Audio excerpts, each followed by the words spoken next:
The Ascendant Concord had convened exactly once before to evaluate a species' fitness for membership using a live weapons demonstration, and that precedent, 400 years old, had ended with the species in question being permanently barred from the assembly floor.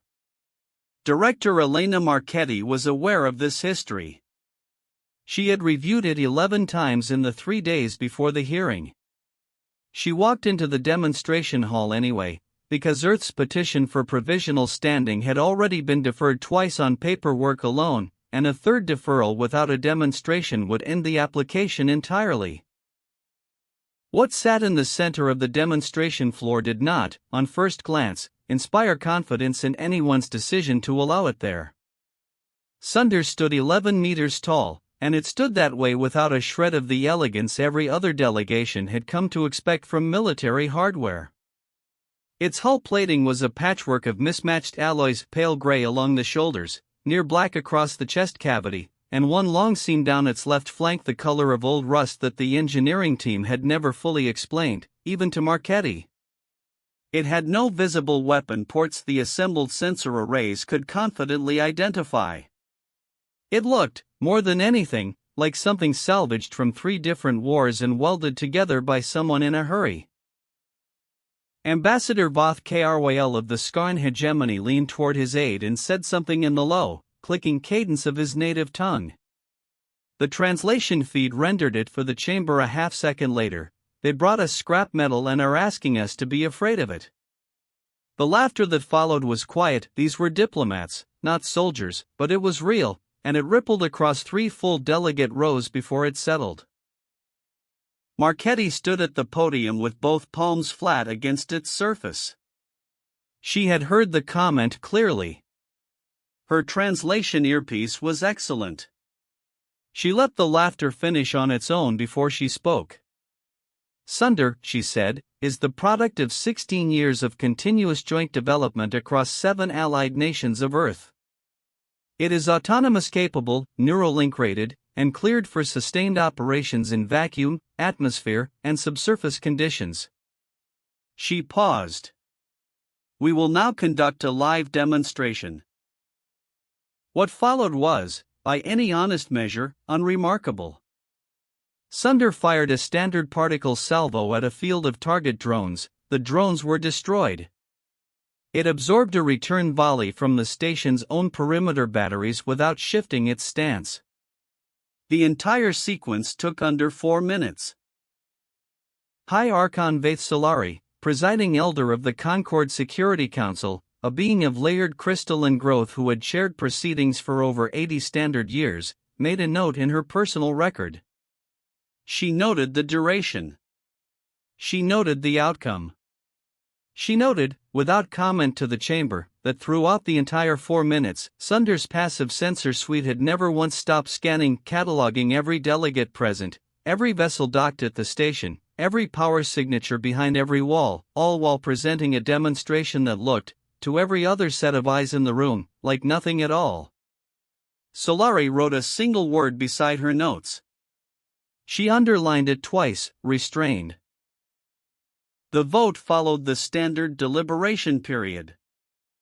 Earth's application for provisional Concord standing was deferred a 3rd time. SUNDER was formally classified as a non-threat prototype unit, and Earth was thanked for its continued participation and encouraged to reapply once its technology reached a demonstrable baseline. Ambassador Kryl voted against even provisional consideration without looking up from his notes. In the observation gallery above, Chief Engineer Bram Solheim watched the vote counter settle and did not change his expression. He was a broad, weathered man who had spent 2 decades in fabrication bays where a careless motion cost fingers, and he had learned, in that time, the specific stillness of someone who already knew something the room did not. Beside him, Specialist Talian Kamala stood with her arms folded. She had spent the entire demonstration seated inside SUNDER's Neuralink cradle, feeling the machine's attention the way you feel a second pulse under your own, quiet, steady, and paying far closer attention than anyone in that chamber had noticed. They think that's the whole thing, she said. Solheim nodded once, slowly. Good. The hauler carrying Sunder left the station at standard clearance speed and triggered exactly 0 alerts on any Concord sensor grid, because every system aboard the prototype had been fully retracted, fully dormant, and to every scan the station ran except one, fully invisible. That one exception lived in High Archon Solari's private office, a single line of passive return data, a faint echo from a sensor array that, according to every log the station kept, should have gone fully offline the moment the demonstration ended. It had not gone offline. It had never gone offline. Solari sat with that line of data for a long time after the chamber emptied. She did not report it. 80 years of Concord service had taught her the difference between a discovery that needed to be shared immediately and one that needed to be understood first, and she was not yet certain which this was. For systems away, in a fabrication yard built into the hollowed interior of a decommissioned asteroid habitat, Solheim walked Nkemolu through the diagnostic data from the demonstration with the specific care of a man reviewing a report he already suspected would surprise him. Passive draw during the whole sequence stayed under 6%, he said. Which means everything they saw today, the salvo, the absorption test, all of it, was Sunder running on a fraction of what it actually has. They're going to find that out eventually, Nkemolu said. I know. Solheim didn't look up from the display. I'd rather they find out on our terms than theirs. The reason Sunder existed at all traced back 11 years, to the last time the Skarn hegemony had extended what it called a territorial correction to a species that had, in hegemony records, made the mistake of petitioning for Concord standing without first demonstrating what the hegemony considered adequate military deterrence. That species no longer held a seat in the Concord. It no longer held a homeworld. Its remaining population lived under hegemony administration in numbers small enough that the incident rarely came up in diplomatic conversation anymore.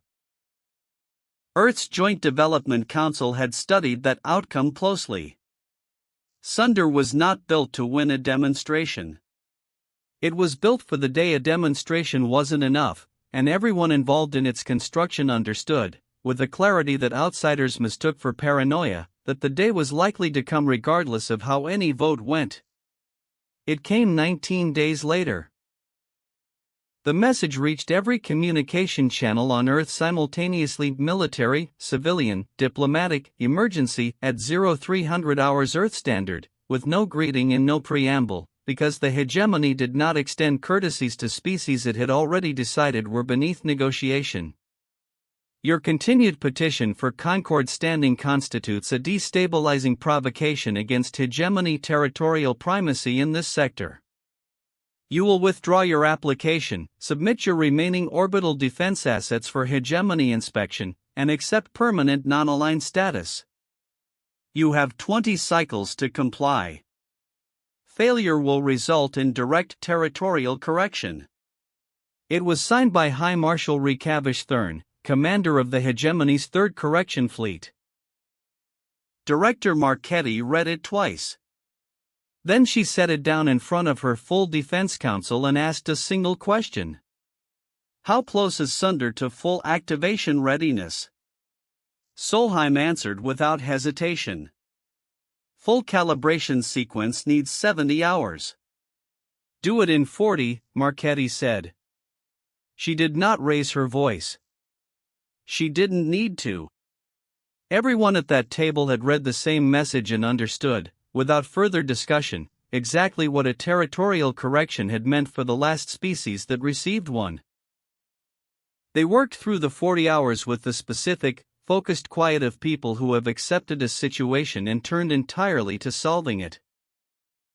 The hegemony's 3rd Correction Fleet reached the edge of the Sol system 18 days later, 281 warships, a force built to pacify an entire star cluster, deployed against one system with a small handful of orbital stations, because the hegemony's operating doctrine held that overwhelming force removed the variable of chance, and the hegemony hated variables above almost everything else. High Marshal Thurn's second-in-command, Fleet Captain Yorav Bess, watched Earth's defensive response gather on his tactical display, 42 human warships moving to intercept positions that both sides understood were, at this ratio, symbolic. He logged the engagement estimate at under 3 hours to conclusion and did not consider the entry cruel. He considered it accurate, by every metric the Hegemony had ever used. What his sensors did not register, because nothing in the fleet's arsenal had been calibrated to detect it, was the 11-meter unit running fully cold in the debris field beyond Earth's outer asteroid belt, dormant for the better part of 30 hours, waiting. Nkemolu sat in the full Neuralink bond, and the difference between this and the demonstration cradle was total. At the demonstration, she had been a passenger. Now she occupied SUNDER the way a person occupies their own body, feeling the asteroid field as texture, the Hegemony fleet as pressure, the 42 human ships as something like familiar voices heard through a wall. Solheim's voice reached her through a private channel, separate from the machine's own systems. How does it feel? She considered the question for a moment. Outside, 281 warships were arranging themselves for what they expected to be a short, uncomplicated correction. Like waking up, she said. Marchetti gave the authorization from Earth's command center. Talia. Full clearance. SUNDER is live. There was a pause, barely 2 seconds. Understood, Nkemolu said, her voice level. Tell the fleet to hold position. I don't want them in the way.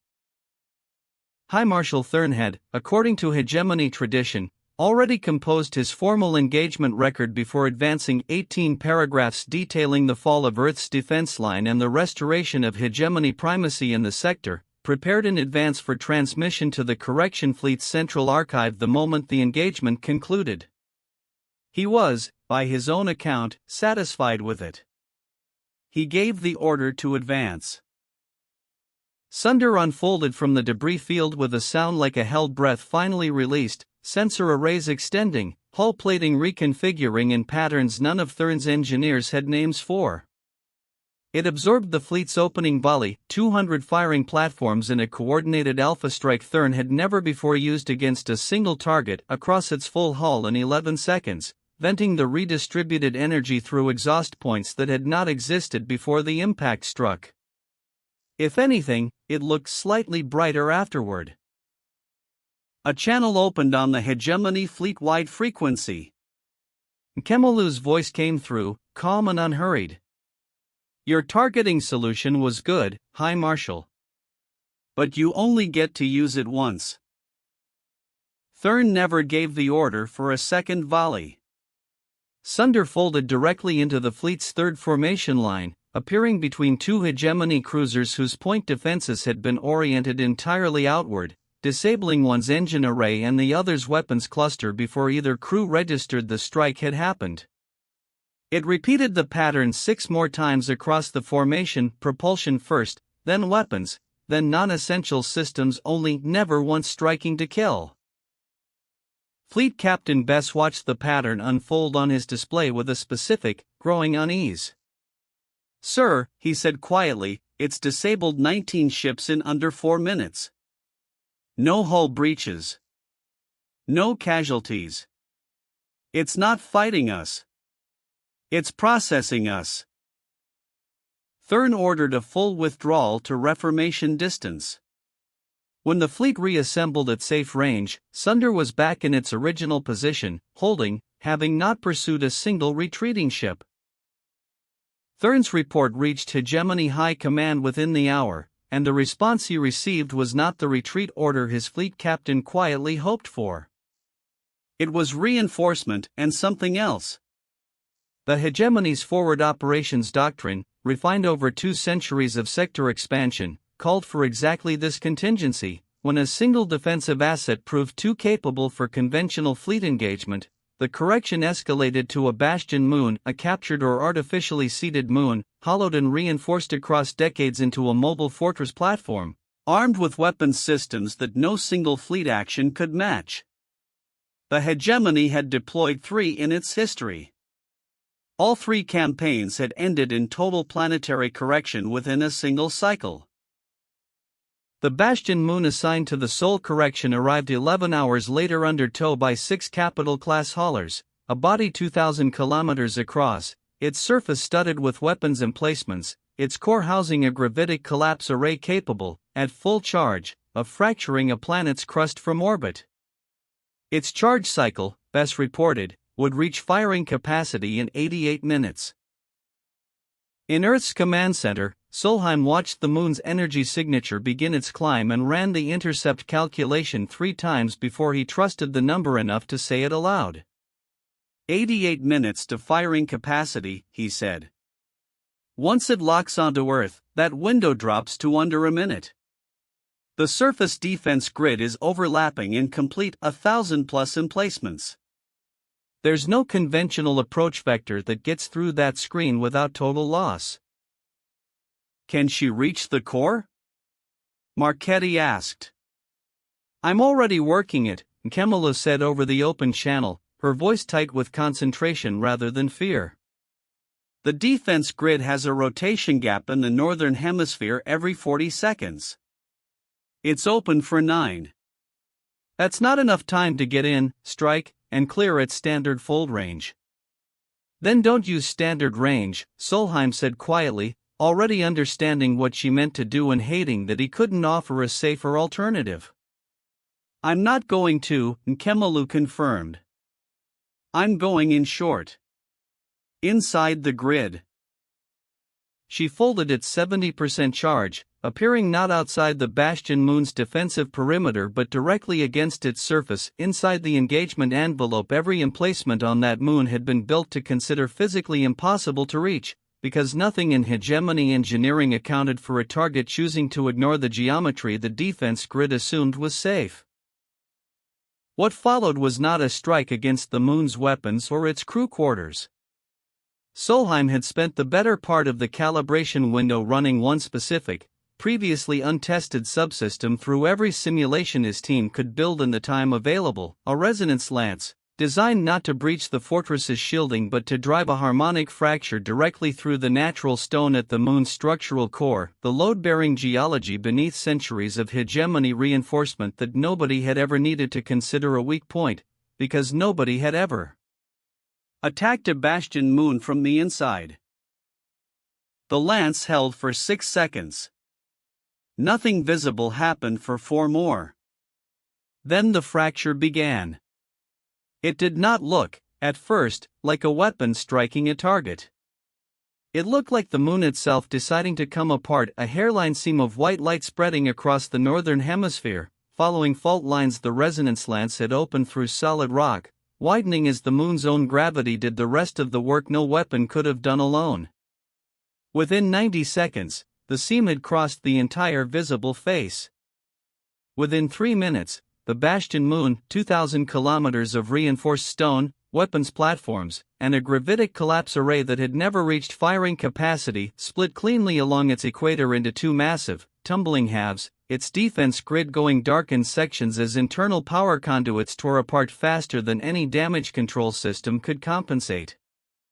Sunder folded clear an instant before the separation completed. Aboard Thurn's flagship, every officer on the bridge stood in absolute silence, watching a formation that had been built around the assumption of the fortress's invulnerability now watched that fortress drift apart into 2 halves against the black. Bess finally spoke, and his voice carried none of the professional detachment he'd maintained through the earlier engagement. "Sir," he said. "It split the moon." Thurn did not answer immediately. When he did, his voice was quiet in a way it had not been before. "Get me a channel to High Command," he said. "I need to explain something to them that I am still trying to understand myself." High Command's answer arrived 9 hours later, and it was not the withdrawal order Bess had quietly hoped for. It was authorization for total commitment, every remaining vessel of the 3rd Correction Fleet, plus reinforcements drawn from 2 neighboring garrisons, 470 ships in total, ordered to converge on Earth from every vector simultaneously, so that no single defensive asset, however capable, could be in more than one place at once. It was, by hegemony reasoning, sound doctrine. Overwhelmed the variable with volume. Thurn gave the order at full burn. 470 hulls accelerated toward the inner system in an unbroken wall, weapons hot, no feints, no holding pattern. In Earth's command center, Solheim watched the formation's approach vector complete and opened a channel to Nkemulu. Talia. Full charge incoming. 470 ships, straight run. What do you need? Nothing, she said. Tell our fleet to fall back behind the orbital plane and hold clear. I need open space. She waited until the Hegemony formation was 30 seconds from engagement range before activating the subsystem. SUNDER had never before deployed at full scale, projecting its full field outward across the entire approach corridor instead of using it for self-propulsion, tearing a localized disruption zone into the space directly ahead of the oncoming fleet. 470 ships hit that field and stopped being a charge. They did not stop the way a wall stops something, they stopped the way a sentence stops midword. Every navigation system, every targeting solution, every propulsion calculation simultaneously referencing a local geometry that had briefly been something other than standard. When the field dropped 6 seconds later, every hull was intact. Every crew was alive. Every engine was dark, and every weapon system sat locked onto firing solutions that no longer corresponded to anything real. A state hegemony engineers would need upward of 6 hours per ship to manually correct. SUNDER materialized in front of Thurn's flagship. Nkemulu's voice came over the open channel, calm and unhurried. High Marshal Thurn. Your fleet is disabled. Your flagship is undamaged. You have one choice remaining, and I would rather you take a moment to make it than have it made for you. There was a long silence. Thurn looked at his tactical display, 470 ships adrift, a single 11-meter unit holding position meters from his viewport, and thought, for a long moment, about the Bastion moon splitting apart, about the last species that had refused the hegemony's terms and no longer had a homeworld to defend. He activated the command channel and said, quietly, "Stand down. All vessels. Stand down." In Earth's command center, Solheim sat down heavily in his chair and did not speak for a long moment. Around him, the room had gone very still in the particular way a room goes still when the people in it are not yet certain they trust what they just watched. Footage of the engagement reached the Ascendant Concord before Thurn's official report did, transmitted openly across every Allied and neutral channel in the sector by Earth's own delegation, because Marchetti had decided a message shown to everyone could not be quietly buried the way a private admission of defeat might have been. High Archon Solari called an emergency session during a protected rest cycle, something the Concord had not done in living memory, and every delegate arrived on time, filing in without procedural argument, taking their seats in front of a main display already running the unedited sensor feed from the Sol system, SUNDER, holding position among 470 drifting hegemony ships, patient, undamaged, waiting. Solari opened the session without a formal greeting. Earth's petition for Concord standing is before this body, she said. We will vote now. Ambassador Kryl raised his hand before she had finished the sentence. Solari looked at him. You wish to speak before the vote? No, Kryl said. I wish to vote approved. The final count took under 2 minutes and was not close. Earth was granted full Concord standing in an emergency session with no prepared agenda and no formal minutes, the least ceremonial and fastest membership vote in the Concord's recorded history. Afterward, in the corridor outside the assembly chamber, Kryl found Marchetti's remote terminal still active and stood in front of it for a long moment without speaking, which was, by every account of those who knew him, unusual. I made a comment, he said finally, at the demonstration. When SUNDER was first shown. I remember, Marchetti said. I would like to. He stopped, started again. I was operating on incomplete information. You were operating on the information we gave you, Marchetti said. You reached a conclusion that was rational at the time. She paused. The mistake was assuming the conclusion was final. Was that a lesson you intended to teach? No, she said simply. We just weren't ready to show everything yet. She closed the channel. The peace terms Earth's delegation filed with Hegemony High Command were, by the account of every neutral observer present, restrained given the circumstances, reparations, a formal acknowledgement of unlawful correction filed with the full Concord registry, and the immediate withdrawal of all Bastion Moon assets from the sector. No demand for territory. No demand for tribute. Marchetti had insisted on that condition personally, over the objection of 2 council members who argued Earth had more than earned the right to take something back. We didn't build SUNDER to become what nearly erased 3 other species before us, she told them. We built it so we'd never have to.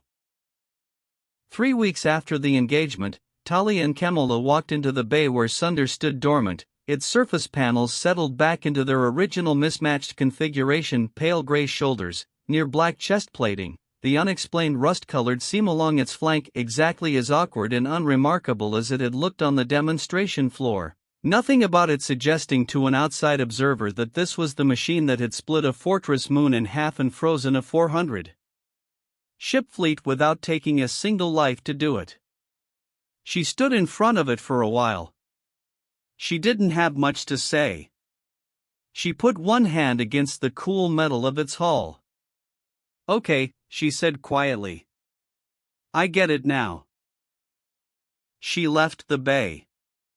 Somewhere in the Concord's central registry, a junior threat assessment analyst named Desicor was updating Earth's file, deleting the words non-threat prototype unit from a status field that had described it for exactly 19 days before everything changed.